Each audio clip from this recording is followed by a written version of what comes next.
I'm Clint Emerson, and welcome to Can You Survive This Podcast, where the interview is just as dangerous as the scenarios I put my guests through.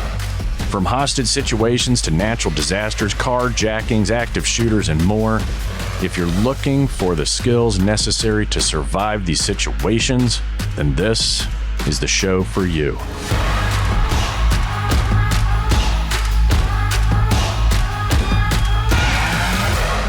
Thank you for tuning in to another episode of Can You Survive This Podcast. We have an awesome guest today. I know I only have about 3 or 4 adjectives to describe my guest, but he is like super duper awesome guy. And without any delay, let's just roll into it. He's former Naval Special Warfare officer. Okay, and we know the root word of officer is office. A graduate of the U.S. Naval Academy, which, holy crap, he's smart. A decorated athlete, a seasoned entrepreneur, which I know for sure. He is dedicated to helping leaders protect, perform, endure, and compete while helping veterans and their families transition successfully from service. I want to welcome CLINT BRUCE to the show. Thanks for being here, buddy. Hey, thanks, Clint. We got some Clints. Yeah, it's always weird saying your own name. You chose the better adjectives. I was waiting for some, some other ones that often are used. What is it? The big Clint? In the spectrum of Clints that we have in our community, I'm large Clint. And large smart Clint. That we have brave Clint. We have other Clints. All the Clints are brave. Yes, but yes. I'm the most of these as it relates to just sheer mass. You're a big fucker. I'm the biggest Clint. Yeah, you're a big guy. As you should be, being a former linebacker. I mean, I wouldn't expect you to be small. Let me tell you what, I'm a decorated athlete at the Naval Academy because academically, I just did not belong there. It was like, I know I made a 40 on that test, but I broke that guy's arm and give me another week. So my academy career was like this arbitration between athletic overachievement and academic underachievement. But I don't believe it. But nonetheless, here we are. Here we are finally. 2 team guys. We crossed paths probably in the community, but now we're in Dallas. You've been here for a while. Been here for a little while, yeah. And then when it was cool when you started showing up, and there's a lot of team guys that have kind of migrated this way now. And Texas makes it real easy to move to. I mean, Texas is one of these places that really invites kind of the veteran population, and inherently special operations community and team guys in particular. There's a big bit of us that are entrepreneurial by nature, and DFW is a very entrepreneurial place, so it's an easy place to be. Plus, my bride's from here, and she told me to live here. So she's like, I've lived wherever you want to live, and we're going to live where I want to live. Like, listen, you lived in Annapolis, Maryland, and Coronado, California. It's not like you've been sitting on top of a ballistic missile in Minot. But she just stared at me. I was like, nevertheless, gotta go. Dallas it is. What is it? Happy bride, happy wife, happy life. Yeah, something like that. Okay. Well, in the tradition of the show, we always start with a rapid fire. Come on. And for those of you listening, we have every now and then we have people that are in person. So Clint is actually sitting in our studio. If you want, head over to the YouTube channel, wherever you get your videos, and you'll see how big this guy really is. There's several cameras. There's several cameras on me right now. All right. Here we go with the rapid fire. Ravens or Saints? Ravens. Lead or follow? Man, situation, train, dictate. That's a great answer. All right. There's not good leadership lead, and there's great leadership follow. Okay, we're going to dig into that one. Shoot a gun or throw a ball? Shoot. NFL or UFC? NFL. Yeah. Solo or team? Team. Build it or break it? Break it. Ooh, I like that. Sniper or tank? Tank. I figured that would be the answer on that one. China or Russia? For what? Like for what end state? Whatever's running through your mind right now. Throat punch first. China. Read or write? Read. And would you rather get your prostate checked or your testicles checked for cancer? Prostate. Good boy. Yeah. You're right up my alley. Okay. We're going to circle back around and talk about the whys. So Ravens versus Saints. Obviously, I pulled this off of, probably somewhere on the internet, or I think I heard that. So go through the story. You played for Annapolis. I was real fortunate. We were a really good team my year, and there's some other guys in the community, Tom Rhino, Beef, some of the other guys that have just had spectacular careers in the teams, and we had a really good football program, and this is pre 9/11. This is 1997. Had an opportunity to played for the Ravens, but I was also one of the guys selected for the SEAL community to try out for the SEAL community then as well. So it was kind of like best of both worlds. And my Buds Day was going to be in 98. So I was going to have the opportunity to play during 97. So I went there in 97 and man, I loved it. I will tell you that everything I loved about football in a lot of ways kind of peaks in high school. And then playing at a service academy is, a lot of times I tell people, playing at a service academy is like an extension of all the things you loved about playing high school football. I mean, there's purity, there's passion, there's guys that love the game so much they're willing to serve for 5 years after that just to prove they can compete at a level. So there's a lot of love for the game that you still have at the service academies. My little brother played at Oklahoma State, did not share that same kind of experience. And there's nothing wrong with it. It's just the heart behind why you're doing something is a big deal. And you go to the league and, man, it's just different. And there's guys that are playing just for the money, which, frankly, I fully understand that. I get it. So it was there, and this was during Ray Lewis's second year, and I do remember pretty vividly. I mean, it's a violent sport, and I wasn't worried about getting hurt. I mean, I had some injuries, but nothing so significant that I couldn't continue to be a team guy. But I remember watching a guy get hurt, and it wasn't that I was scared of getting hurt. I was just like, man, what could I not do? What can I not go without? And having been in the NFL, made it, didn't know how long I could stay. But having no idea if I could make it through training, make it through SEAL training, keep up with the guys I've been around, keep up with the guys who were selected as well. Like, I got to go where I don't know. So leaving the league was pretty easy that first time. And then the second time was as well. I do remember the first time watching Ray Lewis at practice and just having this thought, just going, it might be easier to make it through Buds than to beat out Ray Lewis. And so it was, I did. And then I went back to the Saints in 99 after made it through training, was at 5. And again, pre 9/11, and just kind of remembered when I was at New Orleans, kind of why I left in the first place, and that everything I loved was when I already been at a team then. Now, granted, I was a JO, so you don't know anything, right? You're still trying to put that environment. I mean, we had a goat locker that was unbelievable, and the chance to be around guys whose names, I respectfully, I mean, you know them, like Dano and Pat and John, and I mean, just all these guys, right? Mm-hmm. Like it's like the best locker room you've ever been around. And for a guy that just loves being around people and listening and trying to learn, like that's why it was so easy to leave again, right? And I don't know if I could have made it. I don't know if I just knew I didn't want to miss whatever we were going to do in the community for the opportunity to do more of what I already knew in the league, if that makes sense. Yeah, that does. Yeah. And so paint that for me. You went to the Ravens. Yeah, so it's you hung out there for a little bit, then you went to the Buds. Yeah, so I was at training camp. And I'll never forget a couple of my guys, some of my buddies like Walter and a couple of guys that called me like, hey, a guy got hurt. You can class up earlier if you want to. And I was going to class up in February 98.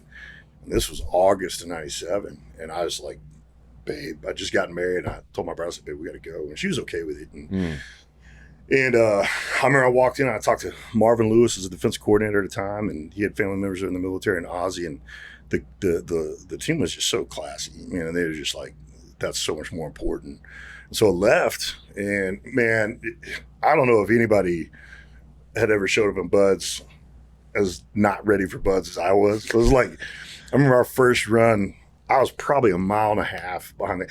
I remember the corpsmen, they were yelling at me, like, hey, sir, it's a safety violation. We are so far back from the rest of your class that we cannot effectively respond to a medical emergency because your big ass is all the way back here. I was like, whoa. You're right. I never got below 250 pounds going through training, and I don't think I'd ever run more than 4 miles my entire life. And first run is like an 8 mile soft sand beach run. Oh yeah, climbing the ropes, no technique, just like just a caveman, just an absolute caveman, just trying to make it. But you figure it out, or you don't make it. Like you start figuring out the system. Like, hey, that little foot thing, how do you do that, right? Yeah, And but yeah, man, I jumped right into it, and boy, I had an amazing class. I mean, I was 217, and just have some incredible guys I went through training with, and a lot of us, like 12 of the original ones made it all the way through, graduated with 21, and I still stay in touch with a lot of guys I went through, and then the guys that were in our class that rolled out that finished training were incredible because, you know, the training's, I mean, you get hurt, right? And the guys that rolled into our class afterwards were pretty epic. I've always, that's probably my greatest fortune is who I find myself in the company of. And then I just try to keep up. I mean, that's just you kind of deliberately scare yourself with the company you keep and then do your best to keep up. And it kind of generally works out. But yeah, my NFL, it was interesting. So graduated Navy in 97, NFL briefly, buds, checked in Team 5, went back out to the NFL. So how did you, so you were active duty and went back to the because they didn't really know what to do with this. This was pre 9/11 and, you know, David Robinson had just done so much for the Navy as an officer and he was a commissioned, you know, officer. And then, you know, a lot of people understand, like Roger went to Vietnam and back. So it's kind of one of those things like, hey, what do we do? Roger Staubach, who was a mutual friend as well. Like, what do we do? And so it was kind of like I was a little bit of an anomaly, and Admiral Richards was running the community at the time. Oh yeah, and you know he appreciated the big guy things. Yeah, and, he's a big guy himself. So it's kind of things. I also think everyone's like, I don't know if this guy's going to make much of an impact for the community anyway. So might as well get some PR out of him or something like that. But it was just like, you know, late 90s. Remember late 90s? Like we're all waiting for something to happen. Nothing was really happening. It was kind of a J-set environment, and so the theory was, go back, make it. Well, the thing is like make the team, and then if you don't make the team, it's non-starter, right? And then I just kind of, you know, was there and had a conversation with SecNav, and you know, it was kind of things like, hey, because you're a special operations officer, we think you ought to go back. And I was like, man, I'm ready to go back anyway. I just everything I love is over there, right? Except for the long runs, except for the cardio. Everything I love is over there except for the cardio. Yeah. Wow. That's pretty cool though. Yeah, I didn't know the details, you know. I've always heard it like secondhand. You kind of played ball, but I was like, when did that happen? Because it's weird. You go, and then again, like what's interesting is, you know, I left the NFL, came into training just not really ready for that. And I remember they were like, if you're gonna be dumb, be tough. I'm like, I got that down. GPA, you can figure that one out. And then you come back out of the NFL, and you know, this is after I've been on the teams for a little, and you realize just the difference in physiology, right? Yeah. Like I'm like one of the world's biggest triathletes after being in the community for a while, because you're running, you're swimming. Yeah. And you just I didn't really appreciate the different physiology you have for these different endeavors. Right. And then after we get through buds and we check in our team, we start becoming the athlete that our community needs us to be, and that form of combat needs us to be. So it's really interesting to kind of understand the supply chain of performance depending on what map you're on, and to have balance back between the two of them. You really begin to fully appreciate, like, hey, there's some things that don't transfer. Like you can't seamlessly transfer from elite athletics into the community, because it's an endurance factor and a demand factor that takes a while to cultivate and build. You got to rewire your systems in a way. But it was really interesting. I've kind of this kind of Forrest Gumpian kind of life where I just kind of like, where am I? Hold on, who's got the notes, right? I would say so. And then you just kind of you got to figure out how to hang on there, right? So it was circuitous, circuitous route. Yeah, that was what an adventure. Okay, so back to our rapid fire. We'll get back. We'll probably circle back around to some of this again. Lead versus follow. You kind of pick the middle, but I mean, like in absence of leadership, be the leader, right? And don't endure poor leadership. But also be when you find yourself around spectacular leadership, shut up and listen. And that's one of the things I love about our community. Our community is, you know, senior enlisted led, and like the goat locker I walked into is a young JO at 5, like a guy couldn't go in and listen to that group. Like, you're not going to make it very long, right? Right. And that's one of the things I did love about football and team sports. You had to have deference to expertise. At some point in time, whether you're a junior, senior, whatever, like the best guy plays, or you just don't win. And to walk into an ecosystem of, you know, damn it, plank owners and guys that have been there for a long time, and you know, the guys who I think really raised me in a lot of different ways, whether they'd admit it or not. Man, I just stumbled into an environment where everywhere I turned, there was an unbelievable senior enlisted guy to learn from, right? Yeah. There's some good O's. I'm not bashing the officer community. I just, you know, it's hard to.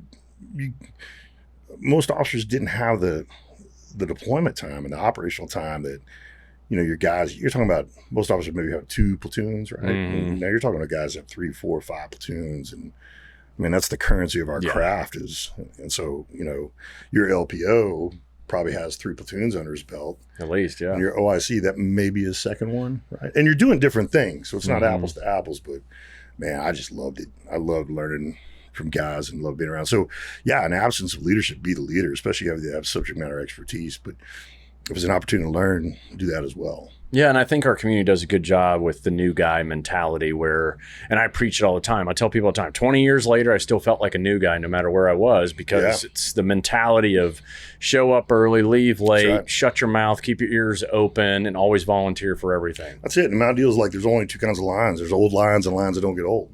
Yeah. And the old lines always know, like, hey, there's going to be another line someday. And there's going to be in that line will be 1%. So I'm not going to fool myself and think I know all the little 1% out there. So I deliberately try to surround myself with people that I'm nervous about keeping up with, and I just take notes and put out. Right. That's right.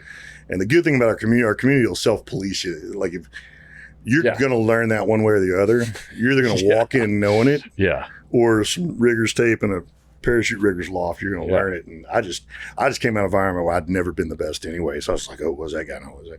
And you know, on the way, you know, there's such diversity in our community, and like you walk in a platoon, and you know the enlisted guys have multiple degrees, and it just is. I think a lot of people don't appreciate fully the intellect of your average team guy, your average special operator. I mean, like you can't. I mean, there's exceptions, as they're all, but the majority of the time you're dealing with extremely smart guys. They are, So it's easy I remember I walked in my first platoon and they're like, hey, unless you think you're the smartest guy here, I've got a degree from here. I'm like, great, you're writing all the reports. Anybody else want to tell me how smart they are? I've never walked in a room and thought I was the smartest guy, right? Yeah, exactly. But that was as a new guy, you just sit down and learn, man. That's right. Yep. Or get hazed. One or the other. Yeah, it's your choice. Okay. Shoot a gun or throw a ball. You went straight to gun. Yeah. Yeah.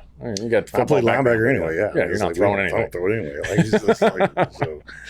Yeah. Now, have you got any favorite guns lately?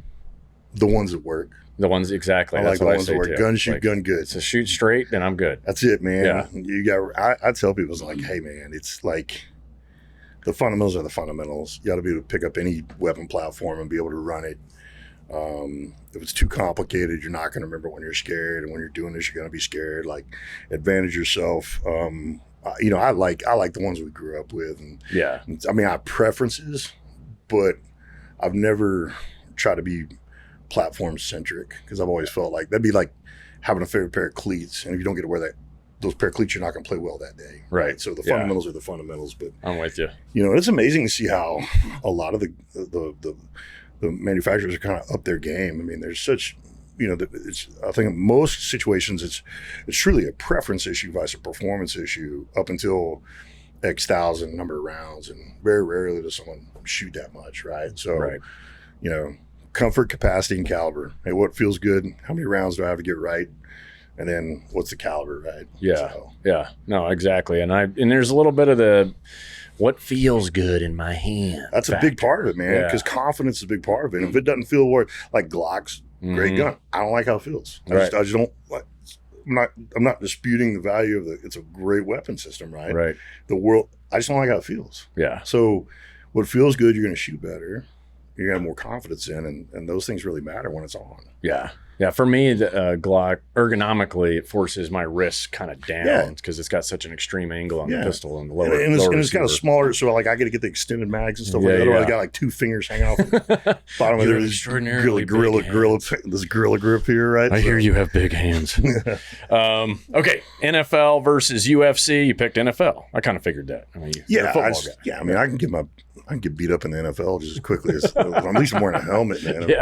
I rolled with a couple of these UFC guys one time, and I was like, enough of that. Like these dudes are different animals. That is different. Yeah, it's amazing. It really is. And I remember in our community, like in the late 90s, early 2000s, you know, we had guys that I remember I was a young CDO on the grinder, Team 5, and this guy's name's Eric. You know who he is. I want to be respectful of because of privacy and stuff. And just he was a guy that was over on the East Coast, damn neck, huge beard, jack guy. He's like, hey, your skipper said I could come in and work out. And I'm like, well, the skipper didn't call me because I was brave because I was behind the bulletproof glass. And the next thing, ring skipper lets him in. So we're working out together, and he goes, hey, man, you want to roll? I was like, sure. Next thing I knew, all I knew is he dropped into a wrestling stance, and I was like, oh no. Next thing I knew, I was face down on the grinder, and I was looking at my foot. And it happened so quickly, it didn't even hurt yet. Like when it happened so quick, you're like, that's going to hurt when I feel it. Right.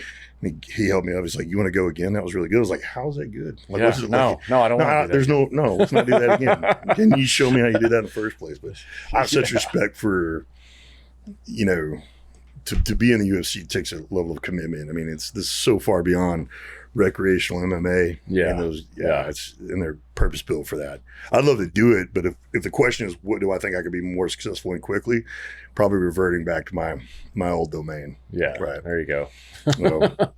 Albeit in probably a different position. Yeah, exactly.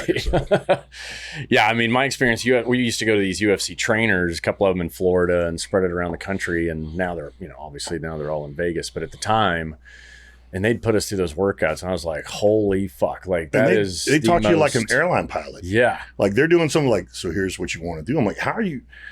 Yeah. A guy that worked for me is amazing. His name's Josh. He's in the Marine Corps Martial Arts. He's one of the founders of, well, not the founder of McMap. That's Colonel Bristol, but he's one of the initial guys through the McMap system. And we're rolling. And I remember I thought I had him. I'm like, I got him. And all of a sudden, this airline pilot voice comes out of his face. He's like, are you ready? I'm like, ready for what? Like, ready for you to, yeah, I'm ready for you to tap out. Like, he's like, here's what, he started explaining what I was going to do. And I was like, I don't want you to do that. Like, I don't want to. And I couldn't remember the word. I couldn't remember the safety words. I was like, safety word, safety word. Yeah. It's just a level. It's kind of like climbers. I mean, I watch climbers, and the climbers' ability to disassociate pure physical effort from thinking. I mean, when they talk to you on the walls, it's incredible, right? Mm-hmm. It's just what it takes to cultivate that level of talent, expertise, and you only really know it once you hook up with one of them. That's right. You hook up with one of them, you're like, oh, this is different. Yeah, this is what Grendel felt like in Beowulf. Yeah, That's exactly what it felt like. Right? Get my ass kicked. It's gonna suck. Yeah. Rolling on, solo versus team. Of course, team. Team's way to go. That's the best part. Now, have you had a good contrast between teams in the community versus the teams you pioneer through entrepreneurial endeavors?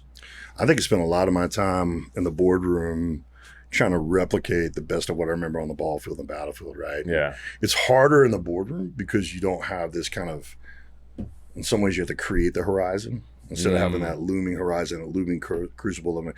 That third party produces a lot of efficiencies, that looming deployment, that looming adversary.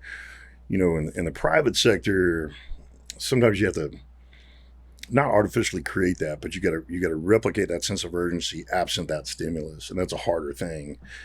And then you're massing different personalities in the private sector, and so there's some assumptions you can make about the people you're going to be around on the ball field and the battlefield, and some like-mindedness and some there's common ground. Yeah, I mean, there's shared interests and all these other things. The private sector it's not like that, and frankly, you don't need it to be like that. You don't want it to be like that. Like, the private sector is much more like a joint interagency task force. Like, you're affiliating with people that you're only affiliating with for the purposes of this particular mission. Yeah.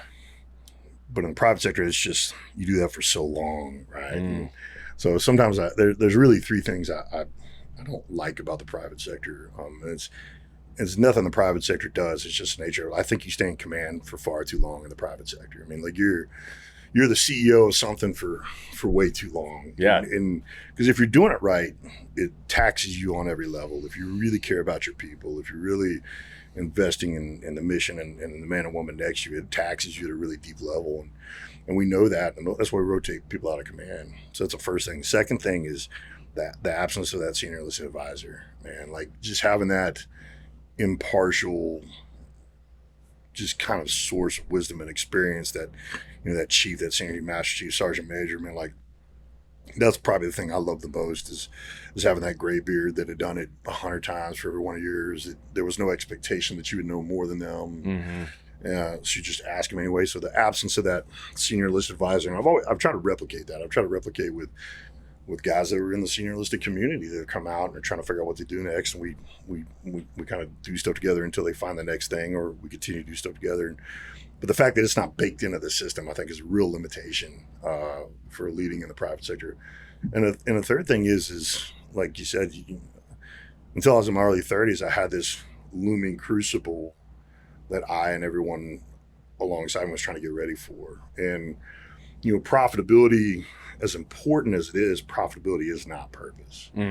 Like for me, I learned pretty quickly, for me, money is bullets. The more bullets you have, the better missions you can take on. But bullets for bullets' sake that's a garrison unit. Like, what are you doing, right? So, you know, having to create that sense of urgency and just, you know, recognizing that profitability isn't purpose. I mean, it's important, but your profitability needs to be able to fund and facilitate or advance a purpose that is a byproduct of business success. But business success in and of its own can let you down.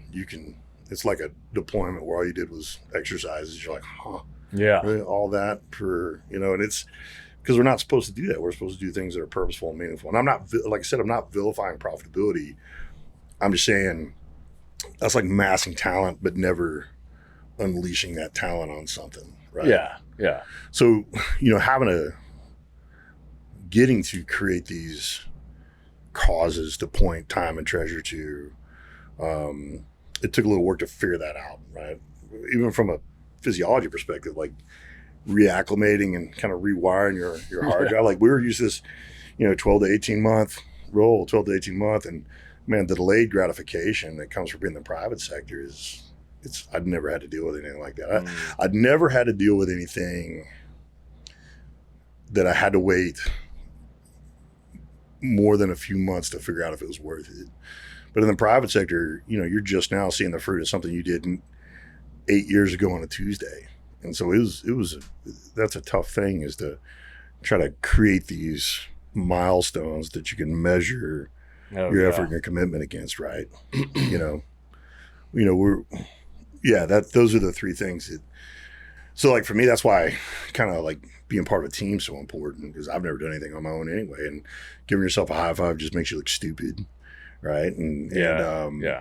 So that's what's fun. It's fun to see you do the things you've done. And, you know, I know you had Jack Carr on, you know, a while ago, and he's just an amazing guy to watch. So it's fun to watch guys kind of bring what they learn on the battlefield into the boardroom and the breakfast table. That stuff makes it fun. All together. Yeah, that's what makes it fun. Yeah, you hit something. You're dead on. Is, you know, profitability without purpose really is also just unhappiness. Like, it doesn't really lead to any. I mean, you can have all the money in the world, and there's plenty of people with a lot of money, and they're not happy at all. You and I have both been around a lot of the ultra high net worth people, and I've had several of them say, "Man, I wish I could be you." And I'll just look at them like, "You do." Like just to not know why people are around you. I mean, there is a level of wealth where the law of diminishing return sets in. And I don't know exactly where it is, but I just know that if money bought happiness, a lot of the ultra high net worth people I know would be happier. Right. So, and I'm not vilifying money, but again, I think the same thing is if you had this amazing armory, but never did anything, like we'd have the same level of misery. So it's the application, the deployment of that resource that you've massed to then go do something. That's what makes it, that's the constant challenge. I like that as a business person. Like, hey, what am I going to do with this? Right. And we're going to get into some of the things you've done. You've done some cool stuff. All right. Build it or break it. You like break? This is my gifts, man. We're just going to put that next to the size, the mass. Yeah, it's like Clint. We'll stand on that. Break it. Didn't work. Yeah, it didn't work. That's all my comms guys are like, sir, put your arms out. I want to put the bag on your back. Don't touch anything. That's right. Yeah. I have a gift for it. That's all right. I think most team guys. Yeah. It's like, if you want something truly tested, give it to a team guy. Did you say don't touch this, or did you say screw with it? Which one did you say? Yeah, that's it. Sir, you know exactly which one I said. Look, I'm sorry. I heard you say mess with it. That's funny. All right. Sniper versus snake. It's tank. Sorry. Sniper versus tank. Yes, you picked tank. Well, one, the associations are there. Yeah. Two, I have such respect for the sniper community and the ability to do all that stuff that I don't want to overly associate myself with any kind of skill in it. I was I was blown away by all the things the snipers did. And, you know, and the shooting is the simplest part of it, right? I mean, that's what everyone associates with is like, that's the smallest part of it. Right. It's the intellect, the preparation, the stalking, the physicality. I mean, it's such an incredible level of craft that I just think I'd probably learn how to drive a tank faster. I'm not diminishing the tank community. I'm just saying, acknowledging my gifts. I'll probably do that better than shoot. Right? Yeah, right with break it. Break it. Yeah. No, snipers are like the chess pieces in a very much checker conventional war, right? Yeah. So, yeah, I think snipers make a world of difference and are obviously a lethal choice. China versus Russia. You asked what context, but you picked China, and I think I can guess why. I mean, you're watching what they're doing lately, right? Yeah, I mean, and I think China requires a little more calculus as you're considering secondary, tertiary effects. And I'm not diminishing the sophistication of Russia as a potential adversary, but China very much plays chess. Oh yeah, and so considering this as that, and I mean, it's just it's a different animal. Yeah, and it's a different mindset. It's a different ethos. It's a much more patient. Should they become an adversary, a declared adversary, they're a much more patient adversary. Mm-hmm. So this requires a lot of critical consideration. Yeah. Did you get how'd you feel about balloons flying over the U.S.? And I mean, they've been doing versions of that perturbation, overt stuff for a long time. I think it's interesting to see them backpedal. Mm-hmm. To preserve a place in the kind of the global economy, and they're doing some pretty remarkable stuff when it comes to like political brinksmanship and stuff like that. But I tell everybody's like, hey, listen, whatever you think the Chinese might be trying to do to gain information superiority, that they are like, just don't. It's already done. Yeah, they're down the road. They're refining it right now. Yeah, and so they're very, they're a formidable. Global counterpart. Yeah. Be the way to describe that. Yeah. Or the new word of, the competitor. Competitors. Right. Competitors are just good competition. That's a fairly benign characterization. Yeah, exactly. Yeah. They are scary. I mean, the things that, like with some of my clients, I tell them all the time, if China's been in your network, they've been there for 5 years before you even figured it out. If you figured it out. Yeah. And when we run black boxes against these companies that will simulate more of a Chinese bot attack or whatever, like the systems don't know what to do with it or don't detect it. And that's the scary part. And then on the military side, everything they've stolen from us, they've turned around and turned it into something to use against us. Yeah. And they've improved it. Right. And there's certain decisions that are made absent like a moral apprehension, as it relates to kind of humanity than we would have. So we are unwise to impose limits on a competitor that has no limits. That has no limits. No self-imposed. They don't care. And they have a long horizon too. They do. So. Yeah. Okay. Read versus write. Read. Yeah. Or do you find yourself listening to books? Listen. Yeah. Yeah. I mean, it's much easier. I listen, and then I'll buy the book and I'll make notes in the book. And then I'll buy typically a hardback and I give them. So that's my secret. Listen, buy, take notes, and then if it's something that blessed you, find a way to give copies to other people too. But that's good. Audible's a good little machine, man. Hell yeah. Especially for guys like us who have lots of concussions and stuff like that. I'm trying to read and I'm like, oh, this one's working. Well, you see what's on my face. This one's working now. Yeah. This one's working now. Like these are strictly these glasses are strictly to prevent migraine. Yeah. Right. Yeah. So and Audible allows you to just kind of co-task, right? You can do multiple things and a persistent learning. And for me, I don't mind writing. It's just, for me, reading is learning. Writing is, there's nothing wrong with it. It's great. I feel like there's more for me to read than to write. I have more to learn than to share. I mean, I'll happily share what I've learned along the way, but I think if you've got time, learn. Right. And so for me, reading is how you do that. That's right. And I think that's another thing that people maybe underestimate about kind of our community is, again, the level and intensity of reading and learning that your average team guy has. I mean, if you went to an average team guy's home, you'd find books on the shelf that you wouldn't anticipate, like, Nassim Taleg's Black Swan, and you're looking at these outliers, Malcolm Gladwell, and, it's not comic books and, Clive Cussler, although he's great. Just gun books. Guys are massive consumers of knowledge, right? Yeah, they are. You have one conversation with your average team guy, and you're like, holy smokes, that guy's way smarter than I thought he was. Yeah. No, every platoon I was in was always a pretty decent cut of demographic of the United States. And you got the dumb guy, you got the smart guy, you got the Ivy League guy, you got the guy that grew up in a trailer park. I mean, you have they're all very intelligent. Yeah, and you have these like much more intense philosophical debates than you think you're going to be downrange. Guys are like, what are the moral implications of causality? You're like, what? Yeah. But then you find yourself talking about it. It's just, that's one of the things I thought was so cool is just, the guys you get to be around and what perspective their life prior to the teams gave them, and how you used to season years with those. I mean, most great operators I know are pretty voracious readers / listeners. Yeah. Right. Yeah. So. Yeah. Kind of. Yeah. The listening part. Yeah. Yeah.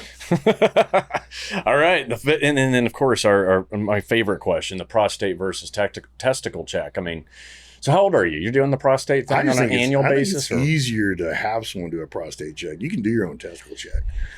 Like I'm not limber enough to self-administer a prostate check. Yeah, I got to stretch for that thing. Yeah, and you got big fingers. Yeah, I don't know what to look for. Testicle was like, I can try that. With the prostate one, I was like, But that's the thing, as we get older, we joke, man. But paying attention to that stuff's important, and it gets increasingly important. We hear about stuff every week, guys we lost, Taco and these other things. You're like, God, I got to start taking this stuff seriously. But yeah, I mean, if I had to choose which one to let someone do to me, it'd be the prostate. Yeah. That feels better. It does. I mean, It's like, oh yeah, push on it a little bit more. Like 2 fingers. What was that movie? Can you expand this for me? They call me the dilator. All right. So disturbing. Good job. Well, so far you are surviving this. Thank you. That's good. This podcast. Now, getting into some of you, the past, present, future. We definitely dove into football. Yeah. But let's get into like things like carry the load and some of your business. I mean, when I moved to Dallas, I was constantly asked, and I'm sure you get this time for time. I'd say somebody say this is, hey, Navy SEAL, his name's Clint. They'd be like, Clint Bruce? And I'm like, no. Yeah. But it happened all the time. I'm like, no, I'm not Clint Bruce. That's a different guy. I'm much better looking. I'm much smarter. No, not at all. I can spell. You've already proven in the first 30 minutes of this thing that you're 1,000 times smarter than me. But so you came into Dallas. Yeah. And what was kind of your first? Tell me about your entrepreneurship. For me, it was kind of coming back. I grew up around here. I grew up from Garland. Grew up in Arkansas. And came down here. One of the biggest reasons I went to the Naval Academy, I was part of a very successful football program here, had opportunities to play at different places. My father Where'd you play here in Plano? South Garland. Oh, okay. South Garland. I was in Plano. Yeah. And, father got sick, passed away. And so, as the oldest son, I had to consider like, hey, I remember having this conversation with my father in the hospital.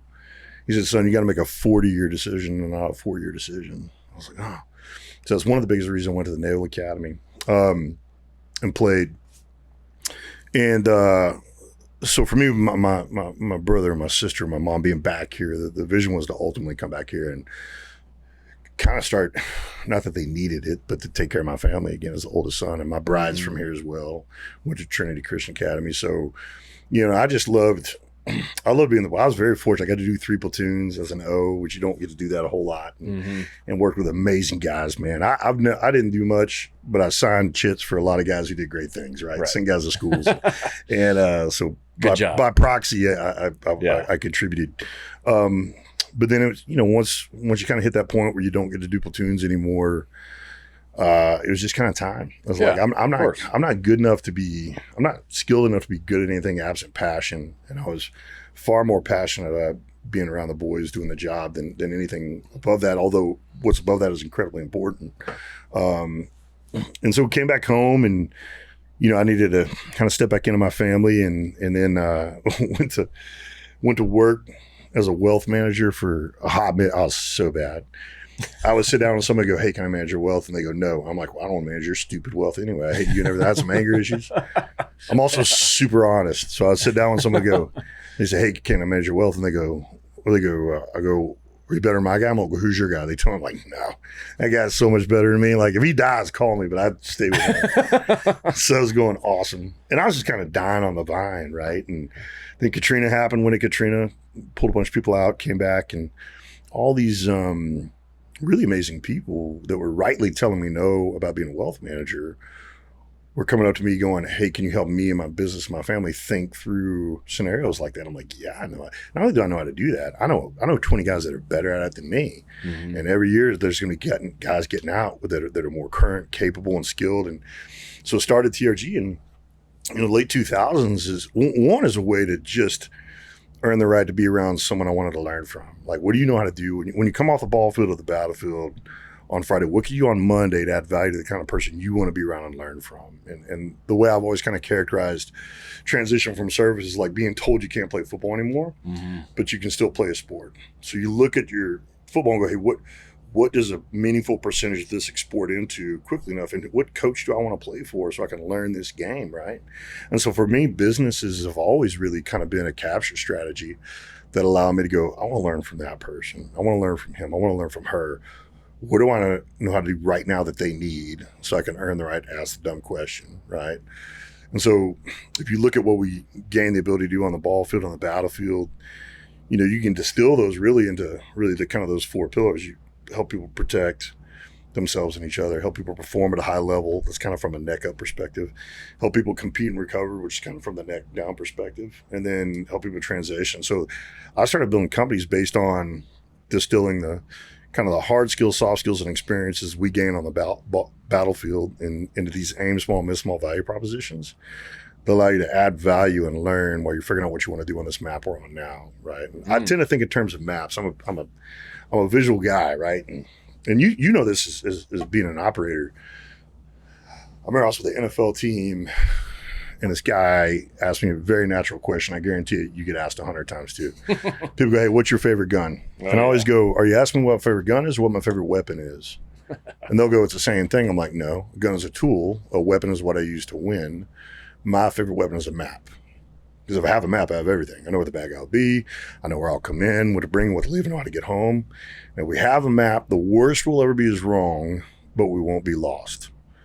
And wrong and lost are different animals. Yeah. I've been both. I'm an officer, land nav. We get lost. This is what we do, right? But metaphorically, I'll take wrong over lost any day. Because if you're lost, any move can be wrong, mm-hmm. right? If you're wrong, it's just a matter of realizing it, figuring out where you are, remembering where you said you'd be, availing yourself to the wisdom of those who are there now or those who've been there. And for me, when I started to look at the boardroom as just another map, then it began to make sense to me. Yeah. It's like on the ball field, there's this ecosystem that you step into. Like you're a freshman, there's a senior, take a percentage of his game, infuse it with your own. And in the military, you step into it. In the boardroom, I had to learn to build that. And building businesses was how I learned to gain audience with the people who were doing it the way I thought I wanted to do on this map that I'm on now. So like, you check in a 5 and you're in the JO jungle for a little bit. And if you want to learn from, the best thing you can do is like, break out Zodiacs. You see guys working on the grinder, just go out there and work, man. Like, and then you do that enough. One of the old guys will go like, hey man, you got any questions? And then you ask your questions. Yeah. But rendering value is how you earn the right to ask the question that you feel dumb asking, whether it's a dumb question or not, right? Mm-hmm. So for me, entrepreneurism has really just been a way to learn from, like, who's the Dick Buckus of this map that we're on now? Like, who's the Admiral Richards of, like, for me, it's just engagement strategy. Hey, how do I provision for myself and my family, and how do I learn from who I think is doing it best in this map that I'm on now, right? And just rinse, lather, rubber. And the other thing for me is to try to make it better for the guys that are getting out behind. It's like giving them a vehicle to step into where they're automatically SMEs. Mm-hmm. And what'll happen is, like, you come out of the special operations community, really service on the whole, but special operations community in particular, and you're good clay. And a great CEO will look at that and go, listen, you don't know anything about mortgages, but I do. And let me shape you into, because you don't know enough to what to say no to in the first place. Like, mortgages are dumb, mm-hmm. whatever. And then you meet a guy who owns a mortgage company, you're like, that's pretty cool. Like, I won't say his name, although I don't think you care, but he's the owner of a very, very big mortgage company. And he has maybe one of the top 10 coolest answers I've ever asked. We're at breakfast one day. I'd helped him with some stuff, and we'll get together and visit. And he said, hey, Clint, did you know that X Mortgage Company is the 16th biggest mortgage company in the United States? I was, really? So my first question naturally is, what does it take to be number one? And he goes, I don't know. I was what? So what would take me number 2? Because I don't know. So I'm like getting disappointed. Okay. I'm like, whatever, right? I was, what would take me number 7? And he's chewing his omelet and he sets his fork down and he goes, I don't know, but here's what I know. If I try to go from 16 to 15, I can't spend 3 months with my daughter in this island I bought in Vermont every summer. And he started eating his omelet again. I'm like, that's an amazing answer. Yeah. Right? Like, that's the most dangerous guy. The guy who knows much enough is. Right. I mean, you think about how many casualties we've had because of the ambitious leader. Right. They don't outrun your supply chain. Know where the tether is, right? And so for me, just figuring out what I knew how to do and what other, now I'm surrounded by people that are just better at everything we do than I am. And all I try to do is put those guys in a position where they can be seen for who and what they are by the guys who are us on this map we're on now, right? And so for me, you know, TRGs, the hard skills, hold fast is kind of the soft skills. Hey, how do you think? How do you unpack problems? Windage is the sports and human performance piece, right? And at the end of the day, you come off our community, you've got some subject matter expertise in almost all 3 of those. Like, it's the physical toughness uncoupled with the mental toughness, you won't make it, right? Yeah. So, and those mental toughness techniques, they're exportable to other domains. And then all of us have to maintain a level of, you know, elite athleticism. As a guy who's been fortunate enough to kind of compete at really high levels in the NFL, and I mean, it's a different level of commitment to athleticism, but it's the commitment nonetheless. I mean, the job is so hard. And it was interesting, as you and I are growing up in the community, you see this shift into recovery, and you begin to understand who the pro is based on how they're taking care of themselves after the workouts and stuff like that. Yeah. So for me, it's just like, hey, what do I know how to do that guy or gal needs? And who do I know that can do it better than me so we can scale if there's demand? And how do I earn the right to ask the question that I need to have the answer to but don't? Yeah. If that makes sense. Oh, yeah. I mean, so many gold nuggets and everything you just I need to go rewind right now. Well, man, so listen, as a young ensign, man, you think John Gay, Command Master Chief John Gay, is going to give you the time of day? You haven't earned the time of day with him. Oh yeah. So you just freaking, you put, you carry outboard motors. You pick up a 35 horsepower. You just carry it till he says, "What's your name?" Then right. That's still not. But I mean, that's what I love about our community. The football world is the same. Earn it every day. Yep. It's a meritocracy. It's a daily meritocracy, right? That's right. Damn, man. So much to unpack there, but I know my listeners will benefit fully and listen to it over and over again. Just that last piece, man. Yeah. Holy crap. Rolling in. So carry the load. So you've got the businesses, then you kind of roll. You've had. So tell me the order: business, and then once you gain your bullets, you roll to a nonprofit. TRG was the first company, then Holdfast was the second company, and then when we really started losing guys and losing friends, Memorial Day, I would just get increasingly angry on Memorial Day. Yeah, and I remember I was at a barbecue at these great American citizens' house. And for me, there's a distinction between civilian and citizen. A civilian is you've managed the downside risk. Like, you pay your taxes, you're generally compliant, A citizen is more. Citizens, hey, doing that plus trying to make a difference and all those other things. So when I say someone was a citizen, it's a good point. They're doing that plus, right? And those are my friends who didn't serve and all these other things. Like, you're a great citizen, and I need you to be there because now I can learn from you. If you were over there, you'd be just as dumb as I am right now, but you've been here, so now I get to learn from you. Yeah. And I remember it was over Memorial Day weekend, and I was just a race car in the red, man. I was not doing good. And my bride came up to me, and she said, "Hey, you're scaring everybody." I said, "No, I'm not. Beard, big guy tattoos and stuff." And she took a picture of it, showed it to me. I was like, all right, maybe a little bit. We're over in HP. And she put her arms around me. She said, "Listen, I love you, and I miss them too. And I know you hate this." And she just kind of gestured to the weekend. And she goes, "I've never known you not do something, the things that bother you, so do something or get over it." Mm-hmm. So I went home and I put a pound in a pack for every person that we'd lost. And I just humped until I couldn't hump anymore. And it was 30-something miles. I mean, it was it's the fundamental thing is road march, right? And And that first time was on White Rock Lake, and it was hot and it hurt, and you kind of needed the catharsis of purposeful pain. Yeah. And I remember it works too. It does. Yeah. And this older guy, and I could tell he's a World War II guy, just had this ramrod straight military bearing, and I was going to say something to him as I got close to him, and he turned and he said something to me first. I took my headphones out and he said, "Son." I said, "Yes, sir." He goes, "Who are you carrying?" And it floored me. And oh wow. And it just, he articulated the ache, and I shared a name with him that and he just kind of smiled, and I kept walking, and got back home. I'd been gone for hours.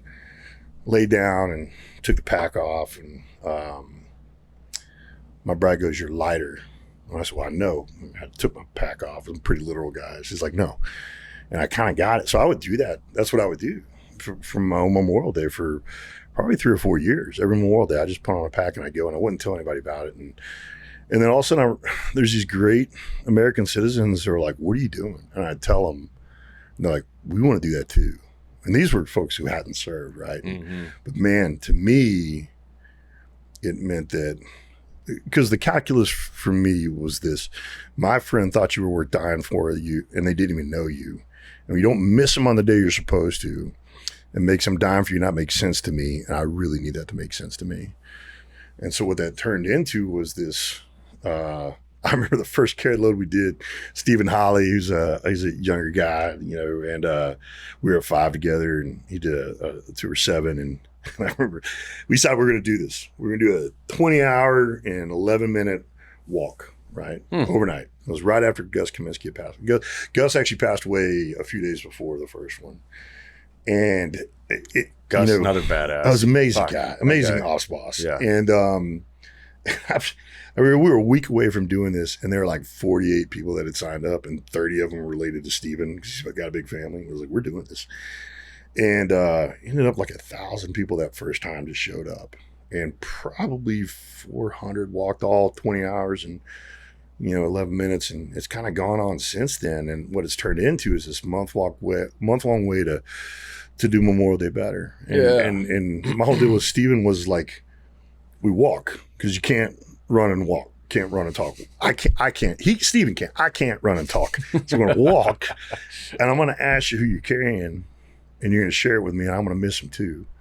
And I'm going to tell you I'm miss, and you're going to miss him too. And that's turned into, Steven and them have turned it into, I think there's like 5 national relays this year. It starts at the beginning of May, 24/7. These buses are going, and people are walking in every 5 miles you walk with some family, somebody lost someone. Because my whole deal was like, as a guy, I'm 49 years old, right? Lost my dad when I was young. To this day, if someone knew my dad, I'd become this 18-year-old kid again. Mm-hmm. The minute I knew your father. Like, what a gift to give someone where you get to walk and say, "Hey, let me tell you about your dad." And as they get older, you tell them more about your dad. Mm-hmm. And to be able to look someone in the eye and go, "Hey, no one's going to forget your dad, your brother, your son, your husband." I mean, it's amazing. And then secondary to that, we extend that branch of recognition to the other sacrificial service, which is, fire, rescue, law enforcement. And then thirdly, you inevitably raise resources, but what we always wanted to do is, a lot of people have a misperception about our community. Like, we don't own anything. We're force multipliers. We go where the best people are doing the hardest stuff in the worst places, and we try to make their 2 a 10 in a sustainable way. So we wanted to take that same model and become a force. I didn't want to compete with our friends that were doing amazing things in the philanthropic world. I wanted to attract attention and steer resources to them by using us as sort of like tip of the spear, and some of these other amazing ones. Like, man, how do we, because in the philanthropic world, and I think you've probably seen this too, a lot of times your most passionate and talented person is the founder.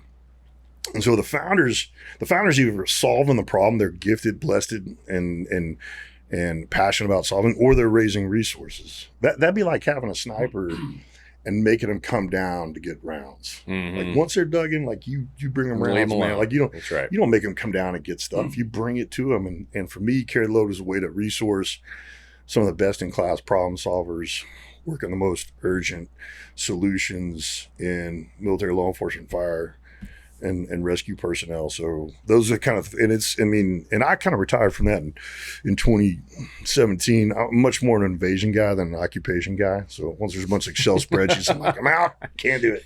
And I felt like Stephen, I was starting to make the mistakes you make when you're trying to do too much. And faithful are the wounds of a friend. And some folks I care a lot about asked me questions I didn't have answers to. And they're like, hey man, of all the things you're doing, what can go on without you? And carry load was easily it. And I also felt like Stephen was the better leader for the season we were going into. That's one of the things that comes out of our community. Like the best units know when to roll in and when to roll out. Like if you want to make that shot, but you got the better guy, like the mission matters most, right? So it's been amazing to see what they've done with since then. And I'm still plugged in. It's hilarious. Like Stephen and Debbie and everybody do so much work. And then I show up and Stephen and I'll be walking together and someone comes like, Clint, thank you so much for doing this. I'm like, you bet. I'm 100%. Well, Stephen's doing all of it right now, right? But that's all right. But it's cool. Get the pat on the back from time to time. Carry load special. It's really, for me, anger's a big deal, man. And a lot of the veterans that I know, I tell them, I was like, hey, you can be angry about a lot of things, but you can't be angry about thinking that person doesn't care that you lost your friend. Because we have 20,000 people out here on a 3-day weekend in Texas during the summer. They're not at the lake. They're here walking with someone they didn't know, because they want you to know that they miss them too, even though they didn't know them, so we would tell them about them. So it's powerful. And it's, again, what they're doing with it now is incredible, and I'm proud of it. But for me, carry the load is, this is another hallmark of our community. It's like, great young guy, works in my office. I've known him since he was in 4th grade. His brother played at the Naval Academy, and a great guy, took his own life February 1921, Matt Brewer. Marine Corps officer, and Brand, his little brother, and I were talking about it. And I told him, I said, man, you got to put that pain to work. And pain's a dragon that'll eat you if you don't feed it, right? And when you feed that pain with purposeful action, it does something to it. And it puts the anger to work. I tell people, like, in a positive way, like, because it's easily go the other way. That's exactly right. Like it is you ride it or it'll drag you, one of the two. Yeah. And so for me, carry load was a way to do that. And a lot of these things, entrepreneurs are a way to do that. Creating opportunities for guys. Like if I've done my job right, I'll lose 70% of the guys that work for me to my clients. Doing something different, if I've done my job in 21 months or less, they've discovered someone they're going to work for someone they didn't know, doing something they didn't know they can do.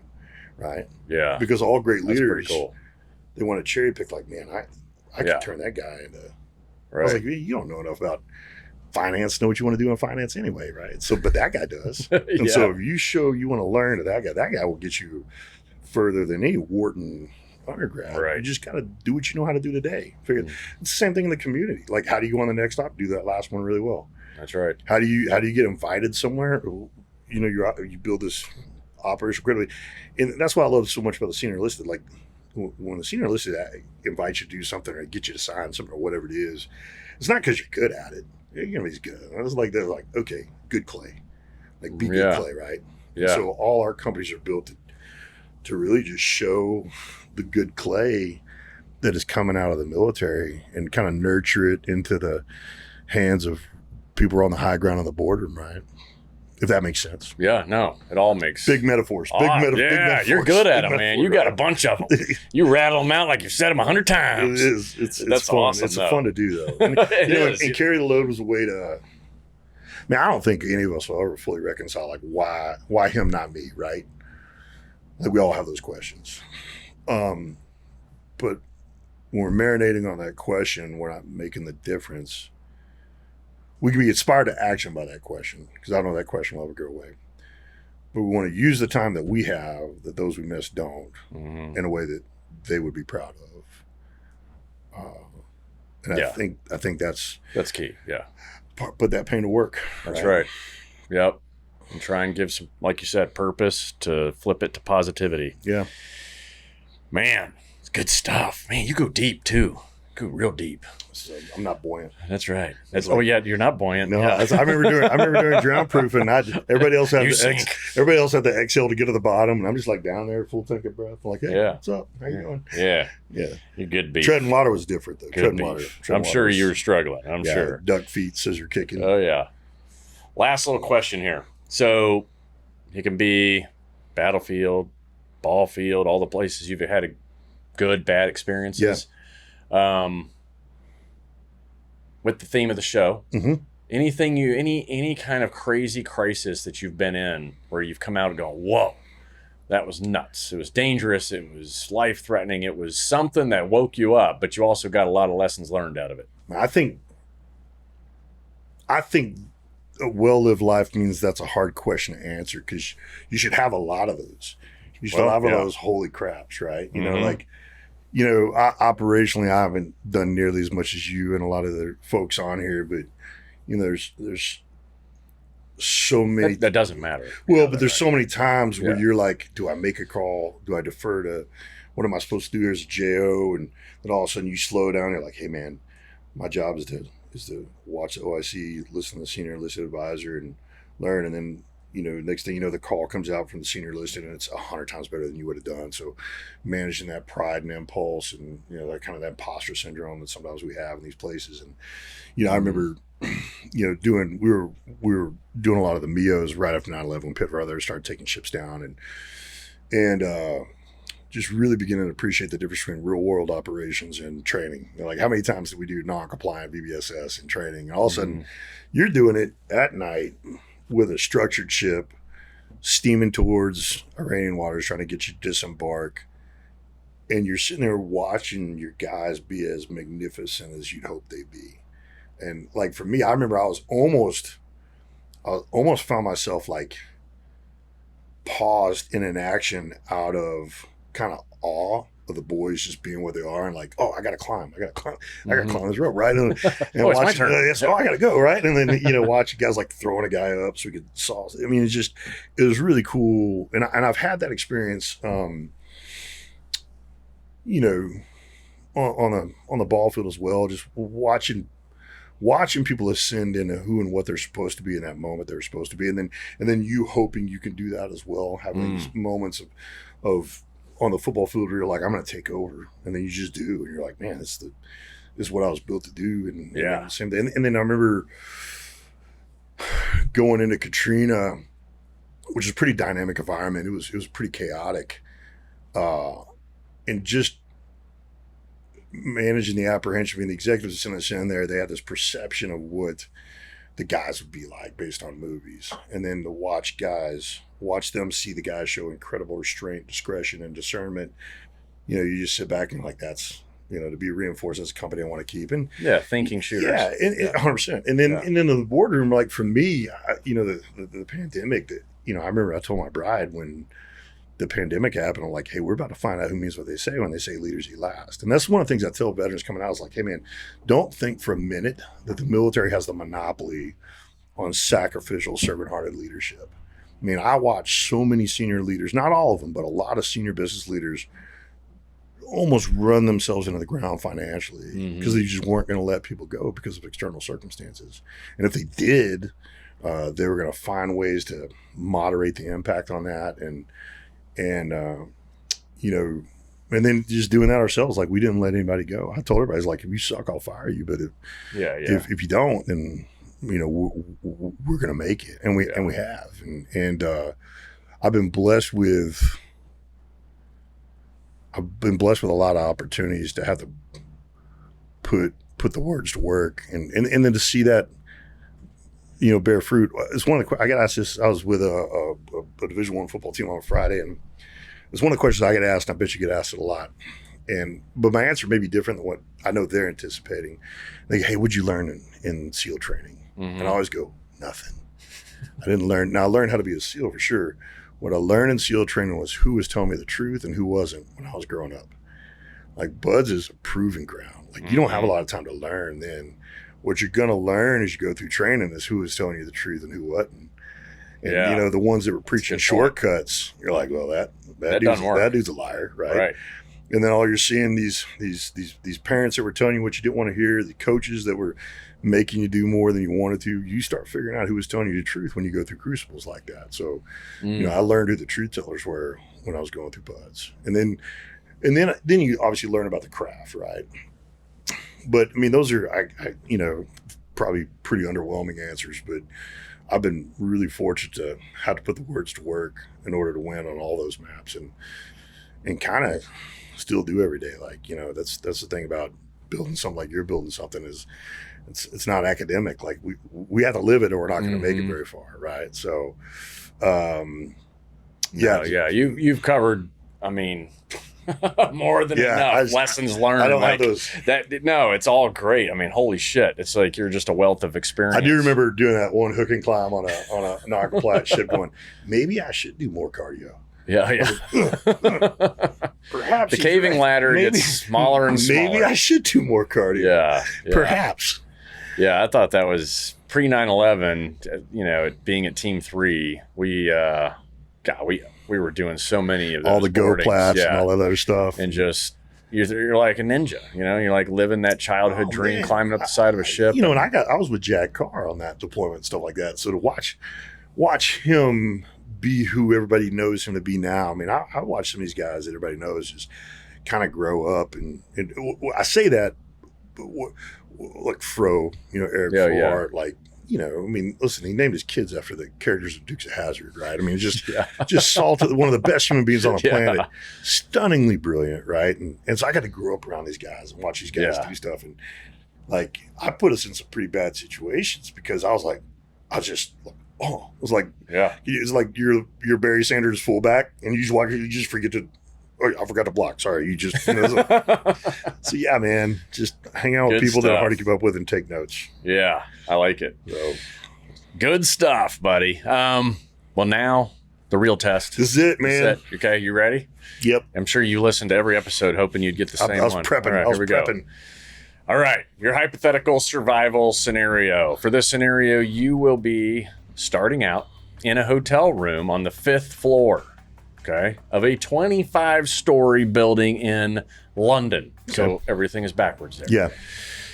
You have been flown in and put up for the night.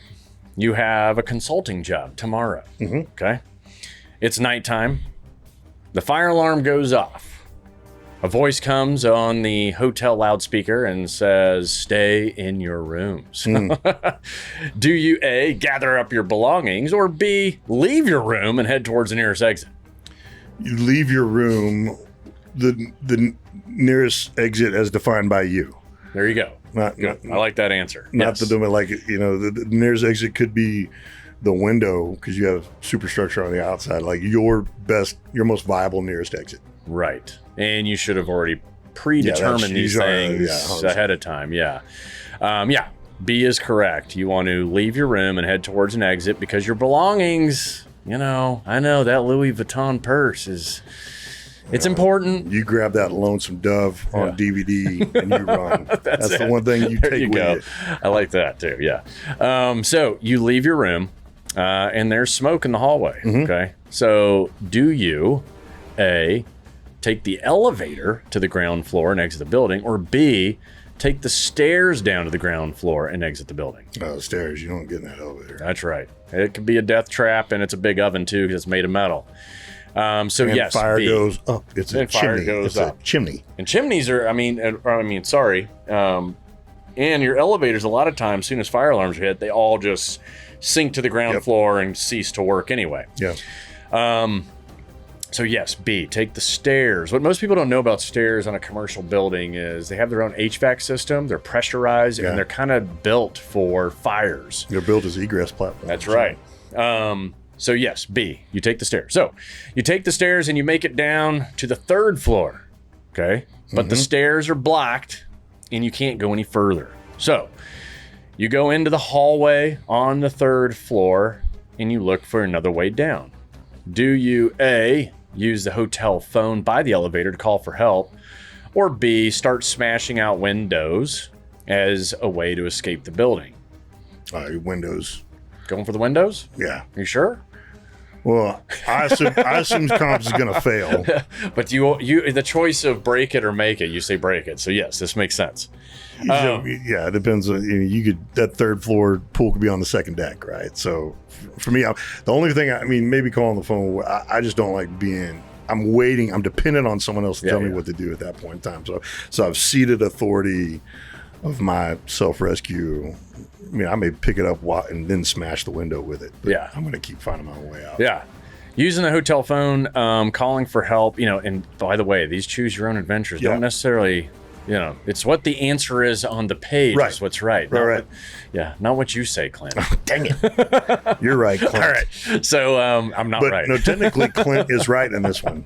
Yeah. Whichever way it goes. Whichever way you want. Clint is right. Clint, you're correct. You are Clint. correct. Thank you. Clint. Okay. Good job, Clint. Good. So yes, you use the phone and you go ahead and try to call for help.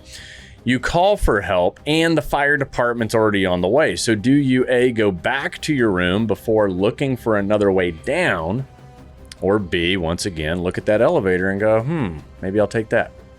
So my only choice is to go back to my room, like back up to 5? Go back up or take an elevator. You know the right answer. That's not taking the elevator. Yeah, but still, exactly. We're not taking elevators. No one's taking elevators. It's too risky. You get trapped in an elevator. Obviously, you're going to head back, maybe up. Right. Maybe you can go across a floor. Not elevator. Right. Not elevator. The answer is not elevator. Yes. Absent other good options, go back to your room. Right. While you head back to your room, do you A, run so you don't waste any precious time, or B, stay low to the ground and remain calm? Well, I'm not running. Look at me.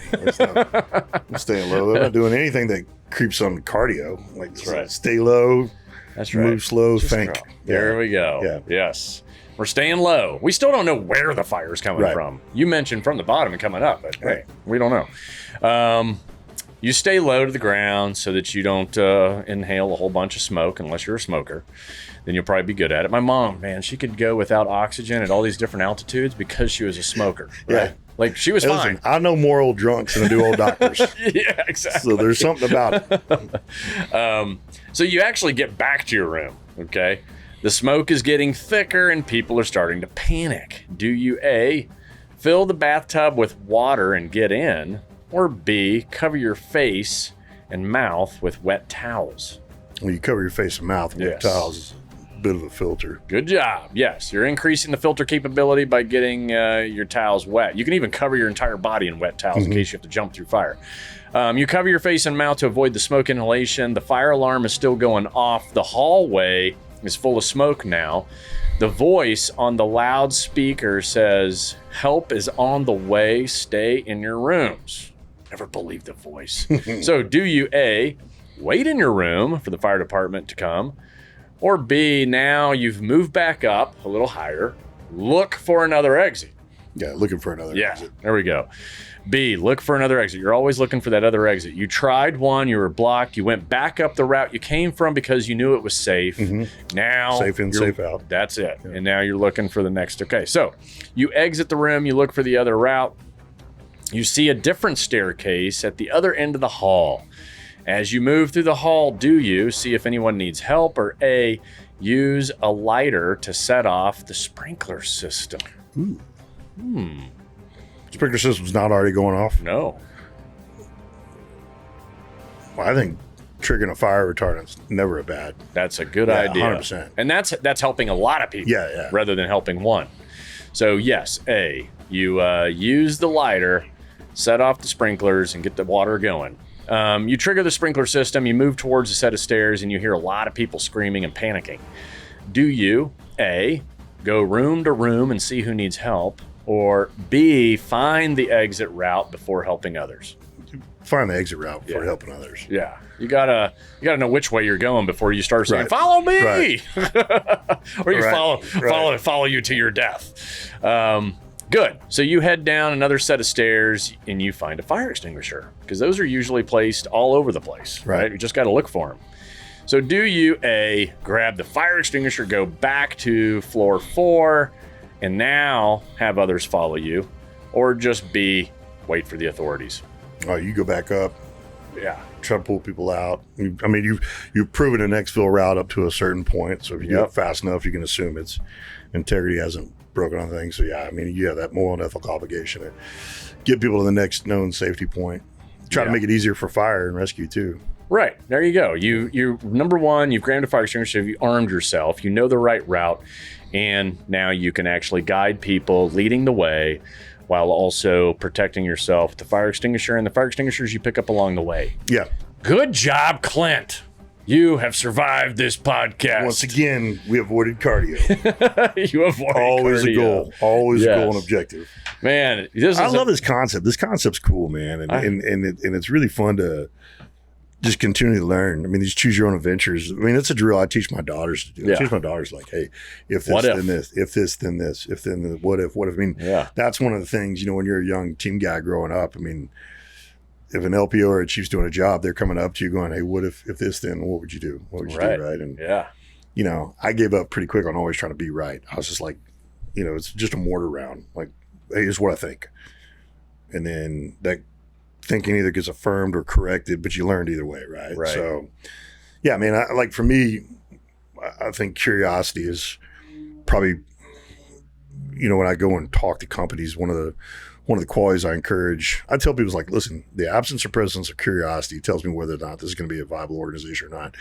If I step in an organization and its most established people are curious and its youngest people are curious, it's just a matter of time till they win something, right? Or continue to win something.